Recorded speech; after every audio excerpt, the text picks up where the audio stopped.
It was a dramatic first. The first time in American naval history that women were assigned to the crew of a ship. On a soggy November 18, 1972, at Hunters Point Naval Shipyard in California, the USS Sanctuary, a dependent support ship, was recommissioned.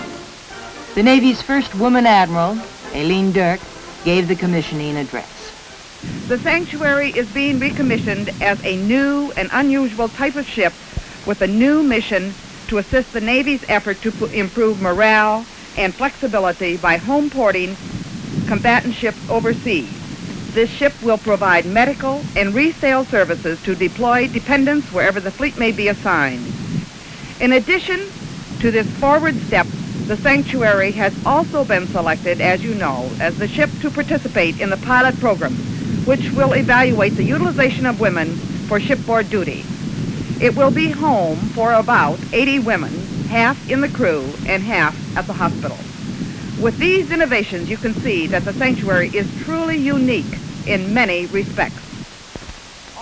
The Sanctuary is an experiment to see how well women and men can work together at sea. It is also a symbol of the Navy's changing view toward women. For in the Navy, equal rights means equal opportunity.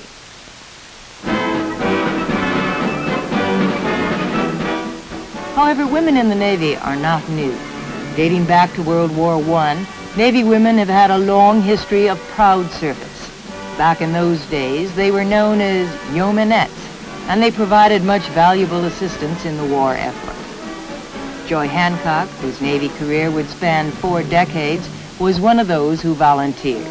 Our Secretary of the Navy at that time was Josephus Daniels. He didn't cut the corners, but he found a very easy and practical way, generally, to do things. And when we found that civil service couldn't supply the number of women they wanted in the clerical ratings, he said, well, is there any reason why they shouldn't be sworn into the Naval Reserve? And his aides looked up the law, the legislation, and much to their surprise, they found that someone had neglected to write in the word male into the legislation. So Mr. Daniels said, all right, bring in the women, and that was it. We were accepted because we had certain skills to offer, mostly in the clerical field. And of course, they did expand to communications, cryptology, and telephone operators. 1918. The war ends and women are mustered out. No thought is given to keeping them in service. Not until 20 years later does that thought reappear.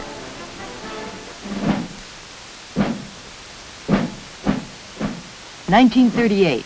Hitler begins the inextricable march toward war. Some Navy leaders realize that women will be needed again when the conflagration occurs. Yet there is opposition. Joy Hancock was a Navy civilian employee at the time. Well, those objections came from various fields. The first that was a very positive objection came from the Congress itself. And I think that was had its basis in a feeling of chivalry, which the men had. I mean, I heard the expression so many times, oh, the women shouldn't be brought into the war. Women are to be protected, and so forth and so on. And some of our senior senators were guilty of those remarks. And as far as the Navy was concerned, except for the very few older officers, no one seemed to remember that women had already served, and the experiment had been carried out in World War I. Very early in the program, there arose a need for some sort of a catchy thing. We tried saying the Women's Reserve or the Naval Reserve or the women enrolled for this, that, and the other. And finally, among the various suggestions that were given was one by Lieutenant Elizabeth Raynard. And she's given credit for this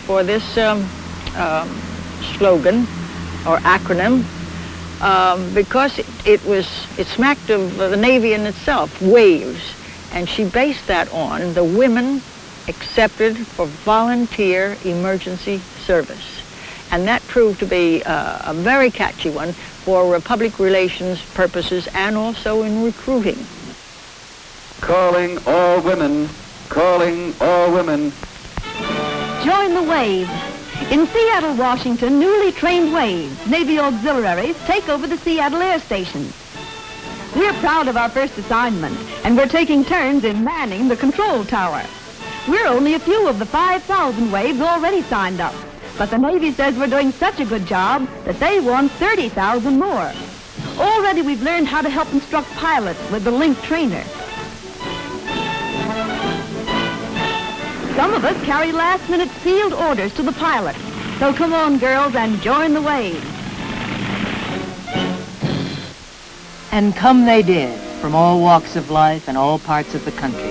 Secretaries, teachers, salesgirls, students, from Louisiana, Texas, Nebraska, Connecticut, Oregon, Georgia. Whatever their background, they shared a common desire to help their country in time of need. Mildred Helen McAfee was appointed first director of the Waves. She had been the president of Wellesley College. In August 1942, she was sworn in by the Secretary of the Navy, Frank Knox.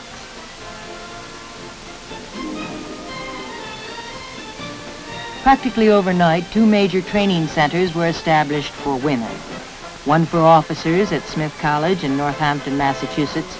The other for enlisted waves at Hunter College, New York City. This training facility was nicknamed the SS Hunter. By the end of the first year, 27,000 women were in Navy uniforms, and more were coming every day.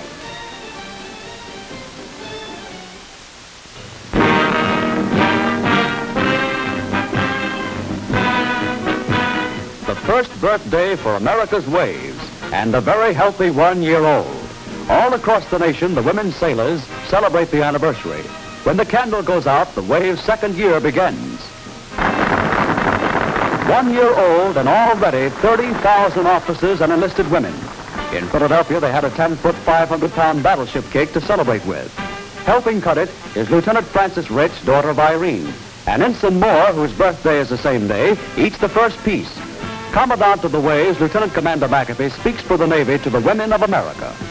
We hope that many thousands more will join the Navy to volunteer their services as this second year goes by, encouraged by their parents, their husbands, their fiancés, their friends, to do their part to help the Navy help the nation to win the war and prepare for peace.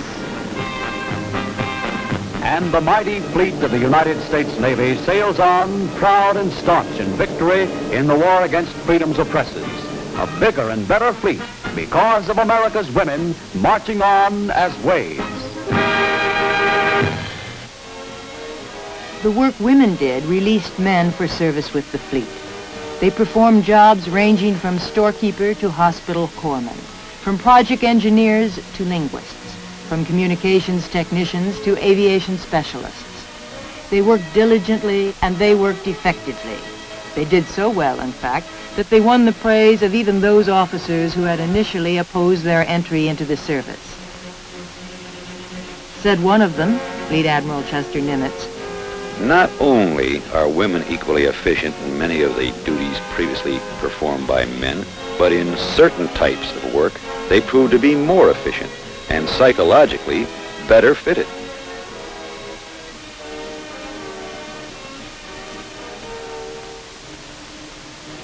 By the end of the war, more than 86,000 Navy women had served with pride.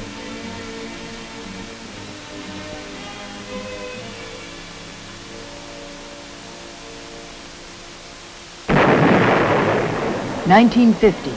The Korean War demands the recall of reservists, both male and female, and a Navy expansion program gets underway. The number of Navy women jumps from a pre-war low of 2,000 to almost 15,000. Schools are opened in San Diego, California, and Bainbridge, Maryland, to train women. The incentive of helping the war effort once again prompts thousands of women to join the Navy. When the war ends, many women return to civilian life. The Navy is limited in what it can offer women who wish to stay on. Housing, promotions, retirement benefits all have legal restrictions attached to them. Nevertheless, a nucleus of career-minded women remain in service during the 50s and early 60s. It is not until 1967 that conditions begin changing for the better. In November of that year, President Johnson signs legislation removing rank restrictions for women in all the armed forces, including the Navy. 1971, the new Chief of Naval Operations, Admiral Elmo Zumwalt, convenes a study group on the problems and aspirations of Navy women. He wants to know what it will take to encourage more women to make the Navy a career. One result of these meetings is the issuance of Z-Gram 116, which has been described as the Navy's own Equal Rights Amendment. Of the better than 50 recommendations made by the Wave Retention Study Group, well over half are approved and effective. The goal of today's Navy is the full integration of men and women permitted by law. Any separate identity that had once existed is rapidly disappearing as women enter more and more fields that at one time had been the exclusive preserve of men. Women are now involved in construction, meteorology, space surveillance, aerial photography. They are instructors at the Naval Academy and students with NROTC units. They run computers, edit newspapers, handle logistics, and fill prescriptions. They have become commanding officers and are in leadership positions throughout the Navy. The early 1970s have been significant because of their firsts. Judith Ann Newfer became the first woman admitted to the Naval Flight Training Program. Florence Pullman was sworn in as the first female chaplain in the Navy. Sherry Robinson became the first woman to complete Air Traffic Control Officers School.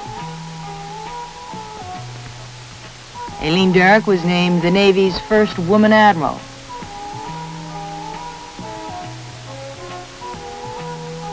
Admiral Derrick's promotion ceremony contained another first.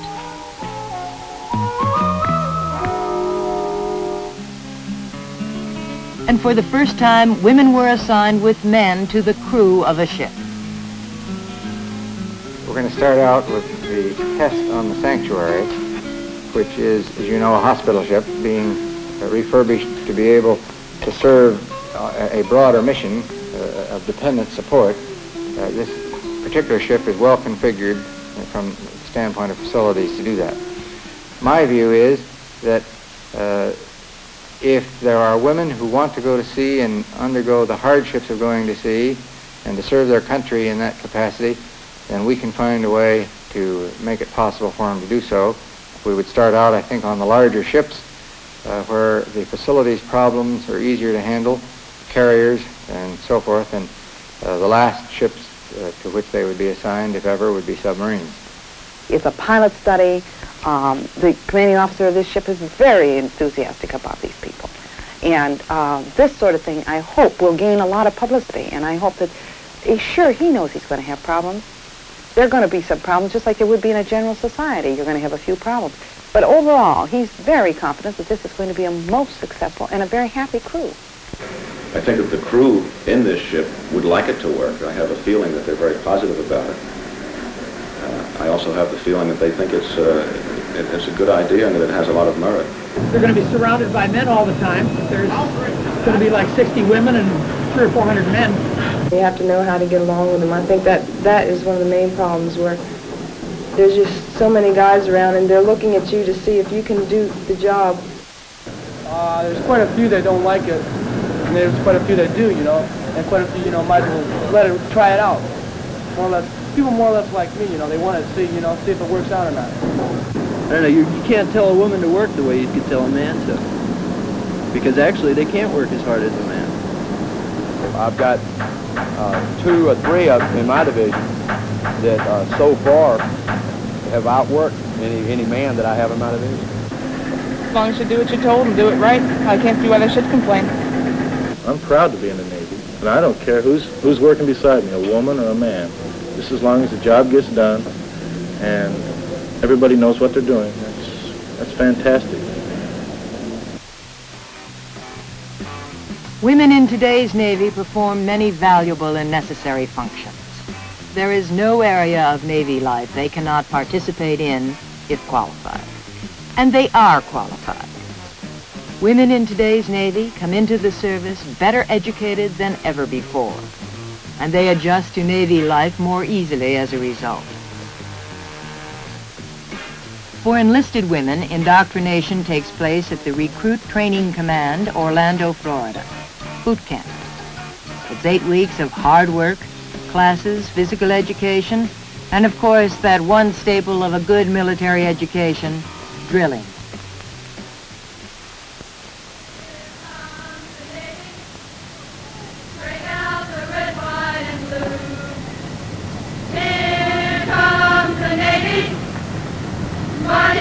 Sea-going crew, pa-pa-da-pa-pa-pa, make way for Navy. Navy with anchors aweigh. Everybody loves the Navy, Navy, Navy of the U-S-S-A. Enlisted from the 50 states. Together, we become shipmates. Together, we're gonna make it great.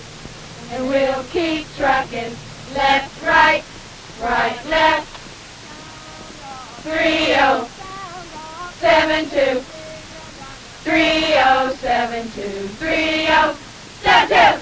For we are in the Navy, peacetime recruits, marching together whenever out of step. We're in our Navy suits, for we are always happy, singing our song, for we are in the Navy where we belong.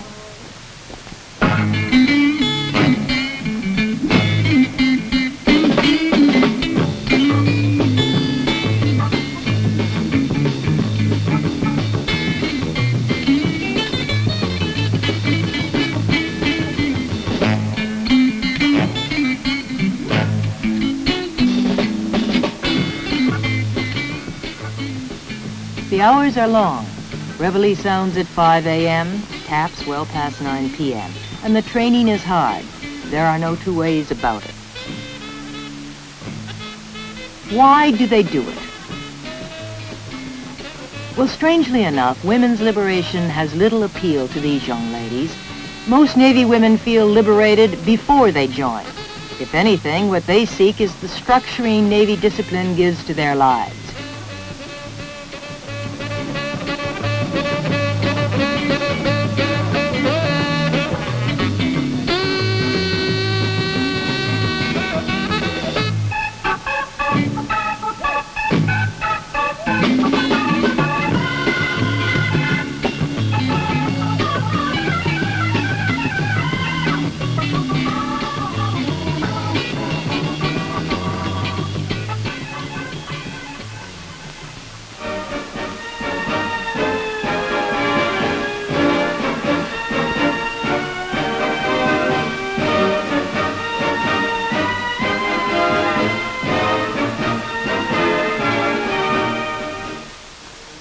And then there's graduation, the day when a young recruit becomes a full-fledged member of the fleet. The last pass in review when her friends and family can share in her achievement.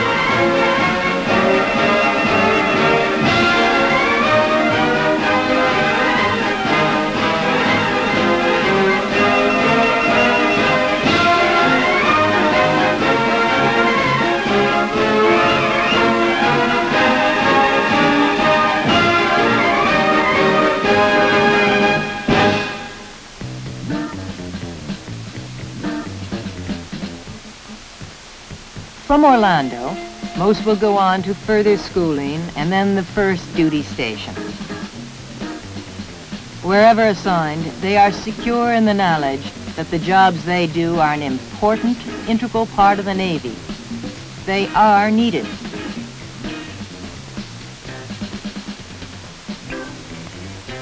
and that first assignment could take them anywhere in the world where the Navy has a base. From Yokosuka in Japan to Athens, Greece. From Holy Loch, Scotland to Washington, D.C. Sue Krogan is a Navy lawyer. She entered the Navy right after law school. Why did I join the Navy? Well, mainly because I wanted to do something different. I didn't want to join a law firm. I looked around for, any job that would be a little different. And the Navy was my first choice, and I was lucky enough to get accepted. Well, in our office, we mainly do research and write opinions in the form of letters, memoranda, to the secretary, the CNO's office. And we answer inquiries from retirees, Navy people, congressmen. I think the Navy has fulfilled most of my expectations. It's interesting, it's exciting. There's a camaraderie in the Navy that you wouldn't have on the outside, except in maybe a smaller law firm, and that I like. I heard he sang a good song. I heard he had a style. And so I came to see him, to listen for a while.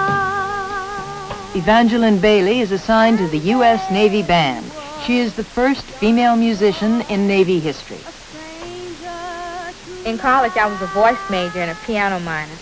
I participated in the college opera workshop and things like that, and my family had a religious singing group. I've been singing all the time. It's nothing new to me. There seem to be certain fears that men have about women coming into any field that they've had along. I think they feel their masculinity is threatened. In the band, I think the guys realized that I was there just to do my job the best that I could, and they took me for what I was. The band teaches you the discipline you need for just about anything in life. I can't think of any experience you could have in life that you won't have in the band.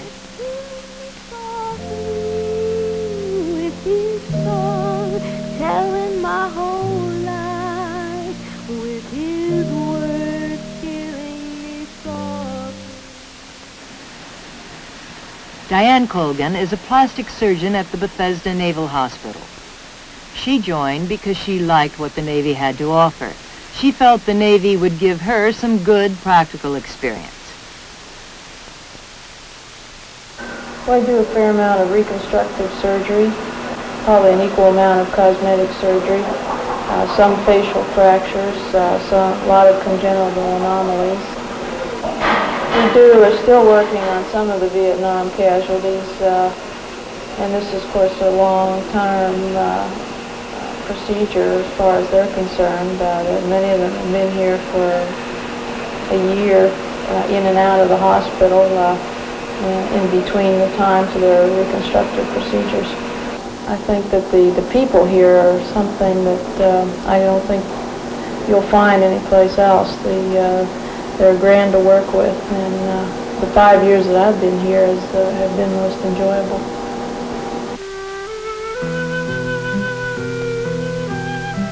Marianne Gardner is one of more than 2,600 Navy nurses who serve worldwide. She works in an intensive care unit. Like most Navy nurses, she appreciates the fact that she can move from one duty station to another without any loss in seniority or pay. The work here is not easy. It takes a special devotion to face the crisis situations these courageous nurses must handle. I joined the Navy while I was still in school for a couple of reasons. I had never been very far away from home. I wanted to do a little bit of traveling, see some other places, and plus they helped put me through school. I enjoy the independence that you're given as far as working pretty much on your own with help. If you want it, it's there. Well, I enjoy being a Navy nurse. I enjoy being part of the Navy Nurse Corps and working together with people who have come from all over the country. You have a sense of belonging.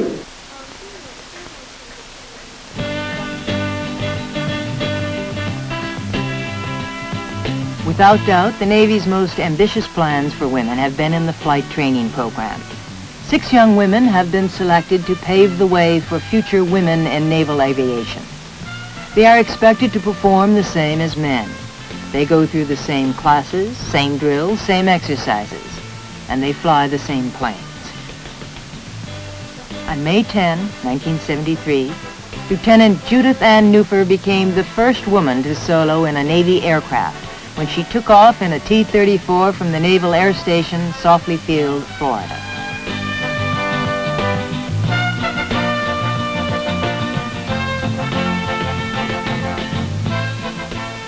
It was a very good feeling to know that I had actually taken that plane off and brought it back home all on my own. It was definitely a feeling of satisfaction, a feeling of having gotten over one hurdle. And I think it helped to sort of build a little confidence, too, that we are in the program, we can fly the plane, and we are able to cope with the pressures and the rigorous training that we're involved in. Our Navy's strength lies in the fact that individuals are given the chance to show what they can do. Black or white, male or female, the opportunity is there. These women prove it. The ladies who wear the navy blue.